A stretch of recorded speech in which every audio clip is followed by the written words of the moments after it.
Hello there, this is Agri Talk right here on KTN Farmers TV. My name is Kelvin Nyakundi, and today we'll be talking about community resilience and how the community can be involved in climate change. And we have Martin Muruki, who is the Executive Director of ICE, and he's going to just explain to us what they do as ICE and also contributing to this conversation. Welcome. Thank you, Nyakundi. My name is Martin Muruki, as you have already said to the audience. I'm the Executive Director for Institute for Culture and Ecology, that is called ICE or ICE, Balafu. ICE. Yes, we are based Okay. in Kenya. It's a registered national organization or NGO. Our offices are on the Caron Garden Estates, that's where we are based. And apparently we are working with the local communities in several counties. Kiambu County is one of them, Muranga County, Embu, Meru, Tharaka Nithi, Kilifi, Machakos, but we are not limited to extending to other places. But nice. basically we are working on areas around natural resource management, forestry issues, environment, and also on livelihood with the communities. Yeah. Speaking about environment, what are some of the projects that ICE is involved in order to improve the environment, as we've had the problem of climate change? Yeah, we have quite a number of them. We have one that is focusing on upland forest, which is under Aberdare ecosystem. We are supporting the CFA there, or Community Forest Association, to develop their PFFP, that is a participatory forest management plan. Also, we are supporting forestry activities around that area, especially in the area in Lali constituency. Tree planting is one of the things that we are doing. We are also engaging them in beekeeping. We are also engaging them in livelihood matters. We are also in Meru, where we are trying to conserve the ecosystems around the area around Mount Kenya, and also the riverines in that area, and Tharaka Nithi the same, Machakos the same. We have quite a number of projects that is ongoing. I can also mention that we have a special project in Kilifi, where we are focusing on the Kaya forest, which is very unique. These are the cultural forests that we have in Kenya, and they are under a World Heritage. Actually, they're recognized as World Heritage Sites. Yeah. All right, and we'll get to them. Let us speak more about climate change, which has been a topic of discussion for a very long time in our country. So where are we as a country? Well, climate change is a very big phenomenon. We started this conversation around climate change, I think, around mid-2000, but then the trend around climate change has been changing, and things are not good for the country. We find that there's a lot of climatic differences from what we are used to. Sometimes we find there's a lot of flooding, at times there's a lot of droughts, other times there's a lot of uncertainty of what's going to be around the weather in the next few days or whatever. So that's why we find sometimes when it's dry, there are some rains comes. Like last week, you remember we had some floods around Kajiado. Yes, we had some did. floods around Mombasa Road, and yet the other side of the city didn't have anything. So there is a lot of uncertainty around our climatic conditions. Yeah. And I believe the audience would also want to understand what is making this climate change behave like this, because you've said it's since 2000 up to now we're still talking about climate change. What could be the reason why this is the case? Actually, one of the main reasons is because of industrial development, which has led to emissions, or what we call the greenhouse gases, that have been let into the environment. These are CFCs, fluorocarbons, methane, and all that. These are the ones that are causing a lot of global warming. And then the global warming is one that is causing all these kind of climatic conditions change. And therefore, and I can say for sure, most of it is contributed by the developing countries or the Western nations. Yes. These are the ones that are causing all these crises. Of course, even ourselves, we have our parts that we contribute to this. And again, we have destroyed our forests. And remember, forests are actually the lungs of the world, of the earth, because they absorb a lot of carbon dioxide. And this carbon dioxide is the one that causes all these kind of crises at the same time. Yeah. And as individuals, what can we do in order to start changing it? Because before we move into the global conversation of telling people we need to plant 1,000 trees, you as an individual, what can you do to change the environment around you so that you may impact the neighbor and then into the society? I will respond by quoting Wangari Maathai, professor, who is actually my mentor, and I worked under her for some time. She used to give us a story of the army bird. When there was a fire in the forest, every other animal moved away and thought this is going to be a big crisis, and they could not do anything about it. So the army bird said, I will try my best, and it went to the river, could pick water on its beak and drop it on the fire. And other animals were laughing at this army bird. And they asked this bird, why are you doing all this? The army bird said, I'll do what I can. So every one of us has a responsibility. We can do something about it. You can plant 1 tree, you can plant 2 trees. Let's do our best. Let's keep our environment clean. Let's not let any kind of emission within our own environment get out there. Let's do industrial activities in a more cleaner way. That's what we need to do as a country, as individuals. And when you talk about in industry doing it in a cleaner way, what do you mean? Well, there's what you call mitigation, and especially arresting those carbon and other emissions from the source. Yes. So there's a way that you can have machines that are not emitting. For example, our transport system, we may find a lot of cars are moving around and lorries are moving around, and there are lorries that are not well functioned, and they're emitting a lot of carbon, they are emitting a lot of gases out there. So we need to have a clean system, whether it is transport, whether it is industries, they are the same. So there's something you can do about it. Yeah. And for example, in Nairobi right now, we have trees being cut down in order to pave way for the expressway and some of the developments around Nairobi. What is your reaction on that?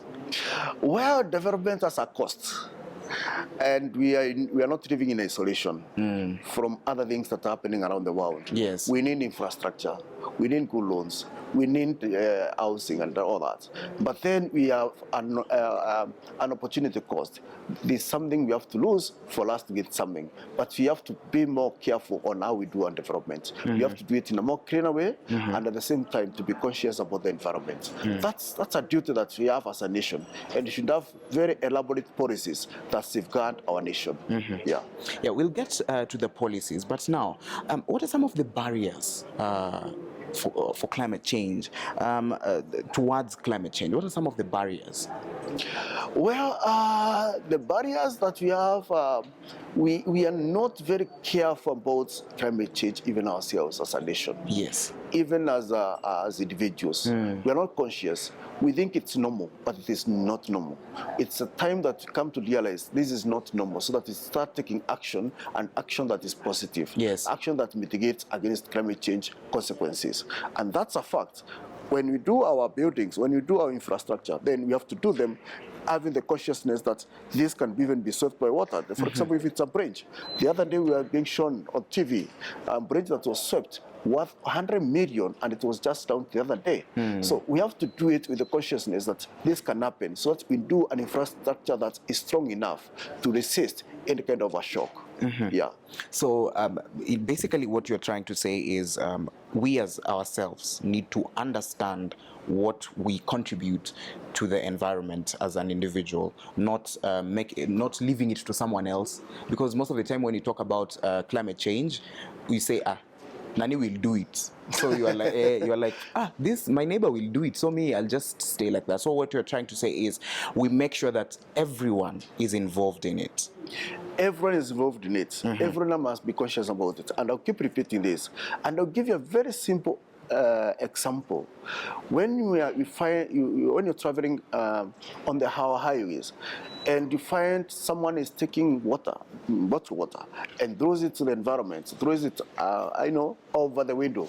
I mean, that is not a responsibility. Yes. That is not a collective responsibility. It's you and responsibility as a person. After you take water, after you drink your water, you keep that bottle and get it to where it should be. So that's an individual responsibility. It begins with me.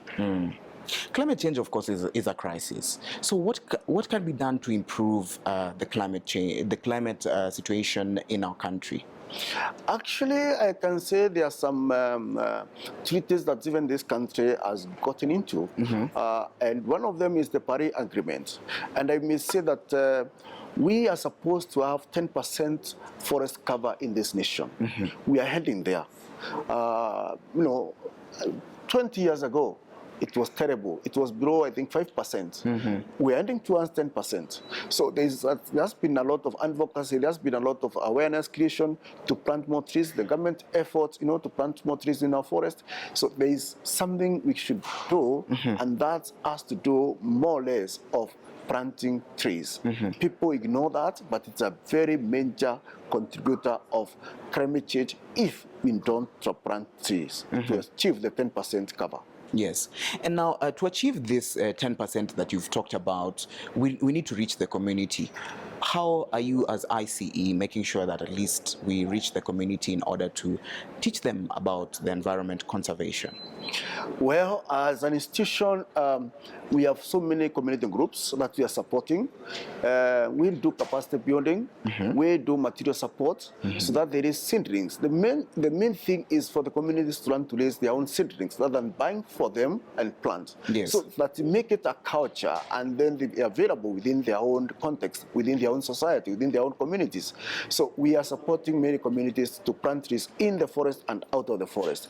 That means we are supporting forestry in the forest and agroforestry on the farms, so that we complement the forest cover in the forest with the forest cover that we're developing on our farms. Yeah. And for example, telling people to conserve the environment and creating awareness, we usually just say it. So how can we get people to be aware of this?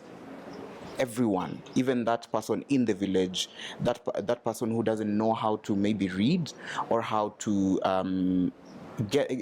know what this can help them do. What can we do in order to get to that person in the village? Well, there are several ways to do it. We normally do a lot of awareness through the media, through talking, through road shows. We do a lot of events. You can own an exhibition for the farmers, and again we engage even the policymakers and the leaders, the stakeholders. Everyone, the administrators, because it's about everyone to talk about it. It's not just about ICE doing it. Yes. We have to engage with other networks so that everyone gets to know about it. So communities are aware to some extent the impact of climate change and the impact of destruction of the forest.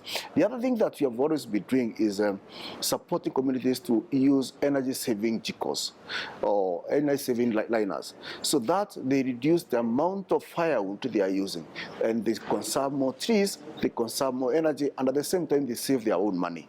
Yes.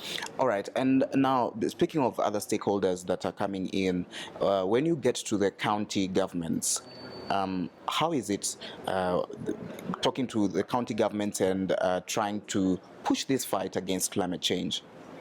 Well, many counties are still evolving. Remember, this devolution thing is not even 10 years old. It's, I think, 9 years old. And therefore, many counties are still on their baby steps on some of these things. I know for sure that counties have concentrated mostly on infrastructure like roads and all, because they are the juiciest part of it. But issues around climate change, they are now coming up. Many counties are developing their climate change policies and the Climate Change Act or bills. I can tell you that, for example, like Buraga is working on it, Kiambu is working on it, Meru is working on it, among many others that are working on their climate change bills and climate change policies. So something is happening around the counties, and we are engaging them. Like us, as an institution, we are engaging Kiambu County government, and we are working very closely on those two aspects of climate change bill Climate Change Act, and at the same time, there's one of the bills we are working on called the agroecology bill policy, which is part of the right from the improvements that address climate change adaptation with the communities, and that's part of the resilience. Yes. Okay, part of the resilience. Yes. And you've spoken about agroecology. Explain to us more about agroecology. Yeah, agroecology in a very simple way, it's like what you call organic farming, farming gone to a regenerative agriculture. Others can call it CSA or climate smart agriculture. It's farming without chemicals, farming without fertilizers. It's the natural farming and farming that actually gets to even the soil that farmers use. And it's not monocultural farming. Many of our farmers rely on a variety of crops, diverse crops that they have to put on their farm, not just one crop. So agroecology supports all that because it develops a resilience community, a resilience ecosystem. And there's a lot of interrelationship between one crop to the other, one plant to the other, and we encourage that. Yes. And that use even the soil. And that, of course, promotes also use of manure, organically produced manure. And these are the local materials that are available within the farmer's context of their farm. They come from their cow, they come from their goats, they come from their chicken, they come from their, even pigs.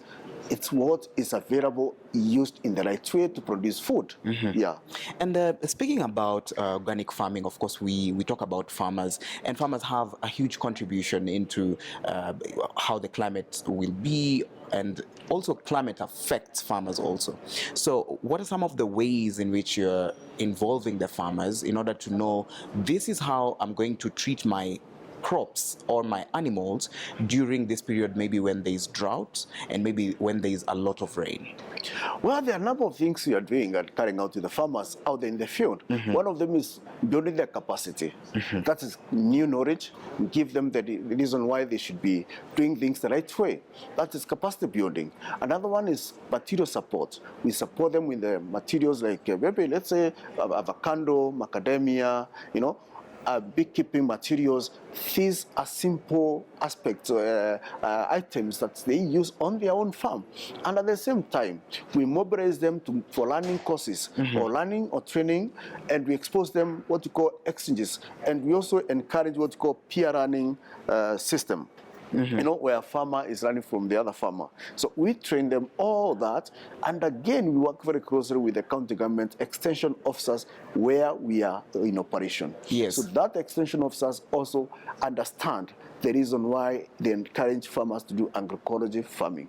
So we are working very closely, and then it translates into more farmers getting engaged rather than just the target farmers that we are working with. Yes. Yeah. And speaking of extension officers in the counties, there's usually this issue of having one extension officer for one county, and you find one extension officer serves like 5,000 farmers at once.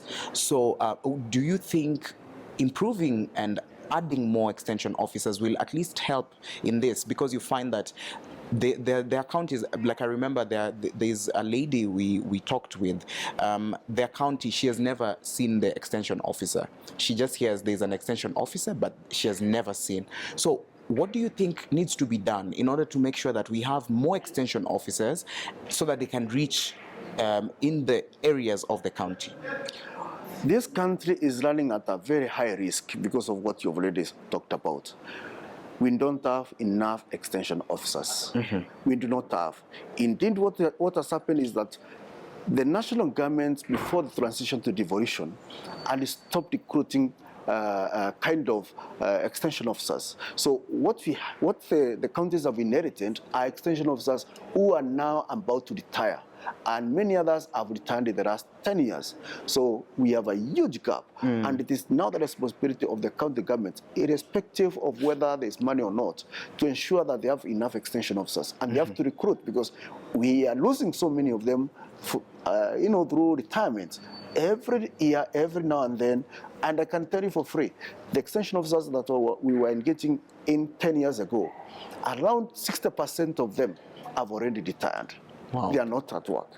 Wow. I'm telling you, in other counties that we are in operation. So there are it's counties who don't even have extension officers. They are there, but very few, because we don't have young people.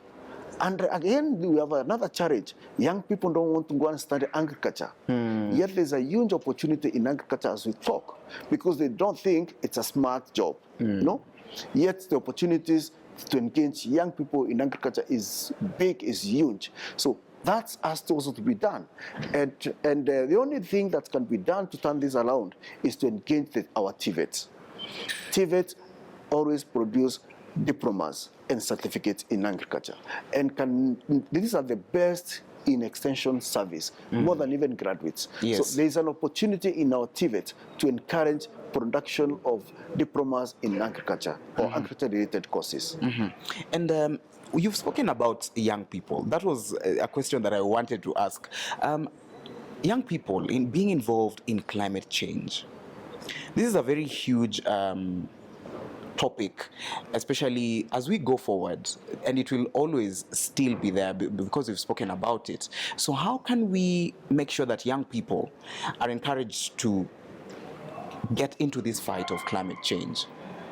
I can say we have to make agriculture look juicy for the young people to be engaged, because young people now, they are digital. Yes. You have to do communication through the digital. You have to do materials through the digital. You have to make it look smart and nice, and sweet. And don't use the other name. It must look nice for the young people to be engaged. Otherwise, if you do it in a flat way, the way it has been done by our grandfathers, by our mothers, young people will not take it up. That's for a fact. So there must be a turnaround around agriculture. And then you have to engage young people through innovation. There are so many young people who are very innovative in producing food, in producing fruits, and that's how it should be encouraged. Not the traditional agriculture approach. We have to turn it around. Yeah. All right. And then again, young people might want to see money. Money. So if you don't talk about agriculture that is related with money, young people are not in your space. They'll just go away and do some other stuff, which brings money to them, because they need money, because every young person is looking after money. So besides talking about food security, young people may not do agriculture because of food. They may do it because of money. My mother would do agriculture because of food, not money. So their priorities are two different things. You, at your time, you are doing it as a career, But a young person wants to see money on the table. Yes. That is it, and that's for a fact. All right. We've been speaking with Martin Muruki, who is the executive director of ICE, as he's called it. We're going to go for a short break, and we'll be back with more on this talk on climate change and see how we can change the conversation between the farmers, everyone else, and how to conserve the environment.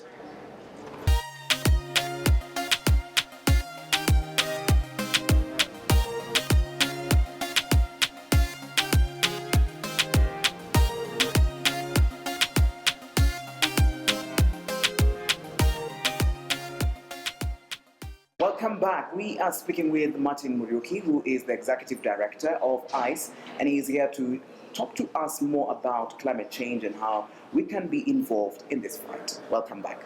Thank you. Thank you so much. So earlier on, we had spoken about policies by the government to try and mitigate climate change. Tell us more about this. Well, it's a responsibility of every other country to address issues of climate change. And Kenya is one of them. It's part of the Paris Agreement.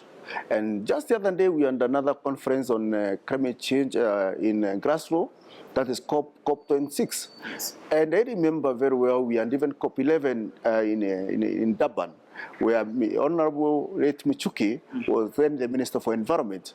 And he was engaged in that. Therefore, our country is on track in terms of engaging with other nations on issues related to climate change policies and climate change mitigation. Therefore, we are moving on the right direction and on the right track, but we still need a lot more effort. You remember very well that not very long time ago, this country banned plastic bags, Yes. the thin plastic bags, and it's a huge success story in this world. Kenya is seen as one of the nations that is leading from the front. And I know at the moment there's a conference going on, that is UNEA, here in Nairobi.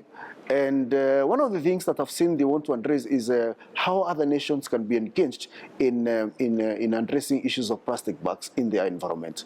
Therefore, we have quite a huge responsibility. We are not yet there. I'm not saying we are there, but we still have a lot ahead of us. But the country is on track. The only thing that we need to do as a nation, because we have devolved units within our nation, the counties. We have to cascade the policies that are happening at the national level, at the international level, to national level, and then we try to have them replicated at the county level. So that issues of climate change and this, they're from the very bottom, you know.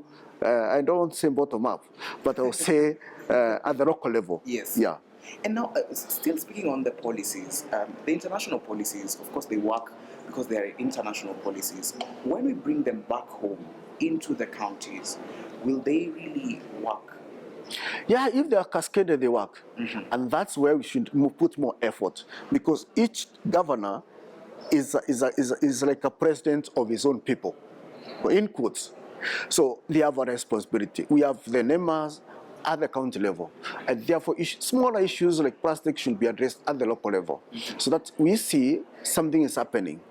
Let's say, for example, if it's traffic issues, like we addressed about the lorries emitting a lot of stuff. That should be addressed at the local level where there is traffic. And we have traffic officers to address all these small things. We have NTSA, and we have other legal bodies that check whether our industrial activities are done in the right way as per the law.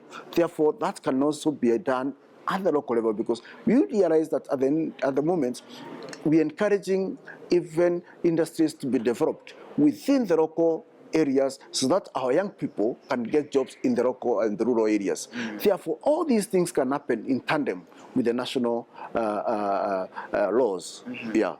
And now we move on to the ASAL regions in Kenya. The ASAL regions, and you remember last year, President Muruki Kenyatta said these are the regions, like they are suffering from hunger. So how can we make sure that these regions in the coming maybe 2 years, they're not in the same situation as now? Well, the country and the Big Four agenda, and one of them is agriculture. And ASO area has a lot of potential in contributing to agriculture. Remember, these are the areas that you produce a lot of meat, yes, a lot of beef, a lot of goats, a lot of sheep. And this can be a great investment where even the government should invest, especially the county government, in the habitats, slaughterhouses, to encourage the ASO people to do the activities very well. Also, provision of water, that should be encouraged. Some of the ASO areas now, they have started to do small farming, and that should be encouraged, especially on the areas where they have riverines, they have, on the shores of the lakes and all that. There's a lot of potential in our ASO areas. And also tourism is happening in the ASO areas, yes. Don't forget. Therefore, cottage industry should be developed so that young people can get jobs, so that our communities can get jobs, they can get income. Therefore, ASO areas have a great potential. Remember, even the cow's skin, the cattle's skin is used for tannery to produce goods and other stuff. And I've realized one thing at the moment. ASO areas are producing a lot of manure. If you travel on the road from maybe from Moya going all the way to Meru, you find a lot of farmers are selling manure on the roadside, yes, for planting crops, and that manure is coming from the ASO areas. It's not produced locally. It's produced, and they buy with the lorries, they put on the sack, and then they sell very cheap, 300 shillings per sack, which goes now to the farm. ASO area has a lot of contribution that is not being seen at the moment, but there's a lot of potential in them. And do you think it's really important for them to get this education on climate change? Because you might find maybe could culture also contribute to them not wanting to employ some of the strategies that other people are using all over the country? In fact, I can tell you for free, the culture of our people is the strength of our people. It's the other way around. For example, a Maasai will not kill an animal to eat. Maasais don't eat wild animals. They eat their cattle. And therefore they protect our animals and they interact with their animals. That's one thing that is a good thing about the culture of our people. And many others, I can tell you for free, our people up there in the north, they don't have industry to pollute the environment. They have land, huge chunk of land, that is now being used to generate a lot of energy. Remember the wind power in Turkana, the wind power in Manisabit. There's so many, they actually contribute to the national grid, and therefore they provide a platform for us even to develop, and for us to develop as a nation. Remember, we have a lot of mafuta in those areas, as we are told. Yes. I don't know how viable it is, but it's an opportunity if that be. But again, the wind power is the clean energy we are talking about that is very important for our nation. And we can continue investing in the wind power like many other nations. That's a way to go. And the solar. I remember one of the counties has produced a lot of solar energy. And that's what we should encourage. Kenya Power has fueled the nation, has fueled us. You remember the blackout we always have. Yes. Just the other day we had a national blackout. That's so unfortunate, you know. Therefore, we need to invest more on the solar panels, on the wind power. That's an opportunity that is so huge to tap in our ASO areas. And you as ICE, have you tapped anywhere in the ASO areas, or your team going there? We are there, I can tell you. One of the areas we are working with is Machakos County. Some part of Machakos County, they are very dry. You can imagine. But they have some crops. We encourage production of indigenous crops that are very resilient, and we encourage what you call on-farm water harvesting. And there's a way we train farmers to do the farming, and they get some good harvest. We are there, I can tell you, for free. And also the livestock production. We are working in Tharaka. Tharaka is in Tharaka-Nithi County. The Tharaka side is actually a pure ASO area, and therefore that place produces a lot of cereals. I can tell you, it's a basket of cereals. All variety of cereals, you can find them there in the Tharaka community, except wheat, which comes from the highland, of course. So it's a very great opportunity for even the ASO area in Tharaka. Yeah. And now, to community resilience now, you as ICE, what are some of the things that you're doing in order to involve the community around all the areas that you are in order to join this fight against climate change? Well, ICE has a broad aspect of things that they are doing. One of them is food security, production of food. And we are talking of food from the household level. Farmers are producing their own food. We are supporting close to 10,000 farmers in this country to produce their own food in their own context, using their own materials. And at the same time, we support them with a few materials, and we do their capacity building. Awareness creation is one of the ongoing aspects that we are taking very seriously. The others, we are doing beekeeping. Remember, bees are actually an indicator of a healthy environment. If you want to talk about resilience, you have to bring in the aspect of bees. If you find bees in a certain ecosystem, that ecosystem is clean. If you don't see bees, then that ecosystem is ill. And one of the reasons why bees run away is chemical production, is chemical use. Where we have farms that are using a lot of chemicals and fertilizers, you will not find bees there. Yes. And remember, bees are pollinators. They exchange pollen from one plant to the other. And therefore, where you find bees, then an ecosystem is very healthy and is doing very well. And again, honey production is money for the people. That's one way of people getting money into their pockets. And we're encouraging farmers to do that. We're already doing it, we are supporting them, and it's working for them. Yeah. And do you have youth farmers who you're involving in this? Yes, we have youth farmers, but youth are a bit not so fast.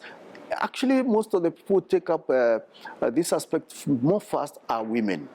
Women are very good in duplication, in project development.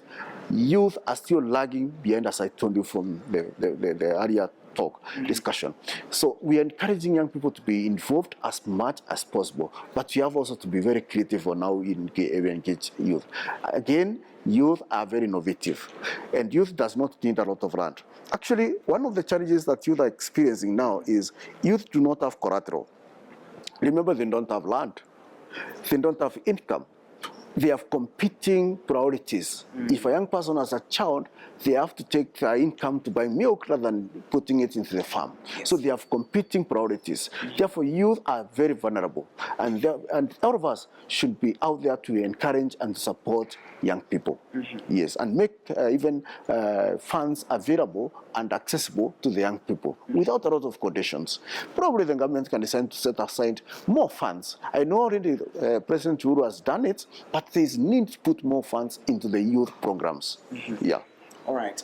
And as we move forward as a country and we are in an election period, this period that we are in, campaigns all over, you as ICE, what are some of the ways in which you are maintaining this fight against climate change in order to make sure that we have food security going forward? Well, this country has a culture of during elections, we have our own issues. And this is when we remember so and so comes from this community, comes from the other tribe. Very sad, very unfortunate. ICE is called Institute for Culture and Ecology. Yes. We are a cross-cultural organization. We work with everyone. We support everyone, irrespective of who they are, where they come from. That's not our business. Our business is to focus on the strength of our culture as one nation. Remember, our constitution says culture is the foundation of our nation. And if you tap into that, we realize how important it is. I like to watch athletics. I don't come from Rift Valley. I'm not a Kalenjin. But most of the names that we read when we are watching our athletes, they are Kalenjin community. I enjoy it. Lundisha, Kipkomoi, Kipyegon, and so many others who have made us proud. Why should we remember where you come from when it comes to elections? That's so sad. And one thing that happens during elections, and if at all we have a problem, then we have a problem in production of our food. Yes. If farmers are not settled on their farms, they will not produce during elections. That's for free. Exactly. They will not plant because they are not sure whether they will harvest. Therefore, as an institution, we encourage peace building. And not just peace building, it is peace built on trust and love for each one of us. That is it. Yeah. And how can we as a country make sure that at least next year we have better yields? Because this year, as you've spoken and said, during election, someone is planting right now and they're not even sure if they're going to harvest or not. So how we as a country can make sure that we have food next year, and also in order to contribute to the food security in the country? Well, the political class has a very big role to play in that during election period, and I'm very happy I'm telling for free. I've seen politicians saying everyone should be where they should be in this nation. We have found so many encouraging statements from politicians, and especially senior politicians. No incitement for anyone. We are now moving forward, and I know farmers now are happy. During this rainy season, they'll plant as normal. Yes. They'll do the activities as usual, because there's some political assurances that all is well. And I believe even the president himself means well for all of us, because that is what he has been preaching. Our security agencies, they mean well for all of us. But our political class should also be at the forefront in the encouraging and preaching peace, because without peace, there's no food. Without peace, there's no good environment. Without peace, there's no income. As a nation, we lose. Without. And now, as we come to close, before we close, what would you like to tell a farmer so that they may know they are involved in food security, they're involved in climate change, they're involved in all this, and it is one, and also every other Kenyan? How can we let us ourselves know that we are also involved in this? Nyakunde will tell you one thing. We have learned a lesson during this COVID crisis. A farmer is the only one who cannot be sacked. He is on job throughout. Yes. Whether there's COVID, whether there's a crisis, a farmer will always produce food and sell and get money. Remember doctors the other day, they used to be checked their temperature by security men. It was the other way around. Teachers were out of school. People used to have Mercedes on the road. They were selling vegetables. People could pack Subaru, and you remember Subaru, what it is, was they were selling vegetables. So a farmer is very important, and a farmer should always be encouraged that what they are doing is the right thing, and they contribute hugely for this nation. Healthy food for healthy people. That's all what we want, and that's what farmer is all about. Yeah. All right. What is the one thing that you can tell someone who wants to start farming? Someone who wants to start a youth, the way we've spoken about the youth. What is that one thing that you can tell the youth and tell them, all right, this is the way to go. Don't just look for the collar jobs and the office jobs. This is the way to go. There are so many young people currently who have retired from their jobs to engage in farming. Farming has a great opportunity for every one of us, not just only youth. And the youth can take that forward because young people have energy and they're very innovative. They are very creative. So they should pick that and run with it. But then again, youth must be patient. Not jump in and jump out. Farming, you have to plant a seed, you have to wind it, you have to water it, and you have to wait for it to flower and harvest. So it's a whole sequence of events that should happen during farming. So young people should be patient because farming pays, and it pays very well. If at all you are there and you're consistent. Yeah. And Israel is a very interesting place because they are the most, when it comes to tomatoes, they're the best producers in the world, and their land is like most of our SO regions. So what is it that we are not doing that them are doing? That's very interesting. You are talking about Israel land is worse than ours. One, our land is not acidic. I'll tell you, our land is very rich in terms of minerals. Israel is even worse. It's a pure desert, almost pure desert. Yeah. Ours is just average land. And most of it is arable land, actually, like in the mountain, the Rift Valley is very good land. What we are lacking is proper planning. And we're not tapping into opportunity of water. We have to get water, and we have to do proper planning, and we have to invest resources into it. Israel have invested in water, they have invested in technology, they have invested in their planning. That's what we need to do because we have enough land. Israel do not have the kind of land that we have in this nation. I'm telling you, Israel is maybe it's the size of Central Province. Here we have enough space for farming. We are not tapping into it. Not only in Kenya, the whole of Africa. Africa has the best land and has the best climatic condition. Remember, we do not experience winter. So we have solar all through. So even our own fruits do flowering all the time. For example, I'll give you maybe avocado, for example. It's produced in other countries like Peru, and many other nations, and India, but then they sell in Europe. One time I was in Bonn, and one simple avocado cost around €3. In Kenya is 10 cents, 10 shillings. Yet, here we can produce more than Peru and many other nations. The opportunity for selling avocado is so huge out there. And we should be ready to tap into that. There's money, there's everything that we need if we do proper planning like Israel. Yeah. And what is the conversation that we need now to have in order to conserve our environment and make sure that we maintain the state, the better state of our environment? What is the conversation? For us to maintain the integrity of our environment, all of us should be involved.